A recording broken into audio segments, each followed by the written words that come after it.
ఎప్పుడో 7 ఏళ్ల క్రితం మాటిచ్చాడు. అధికారంలోకి వస్తే మీ గూడెలకు కావాల్సిన సౌకర్యాలను కల్పిస్తారు, జోలీ మోతలతో తల్లడిల్లిపోతున్న గిరిజనుల బాధలను దూరం చేస్తాను.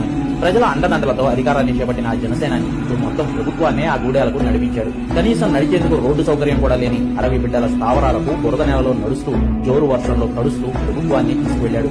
ఓట్లు అడిగేప్పుడు మాత్రమే 5 ఏళ్లకోసారి అతి కష్టం మీద నాయకులు వచ్చే ఆ చోటు ఓ ఉప ముఖ్యమంత్రి రావడం, అందున ఇచ్చిన మాట నిలబెట్టేందుకు రావడమే పవన్ కళ్యాణ్ ప్రత్యేకతను చాటింది.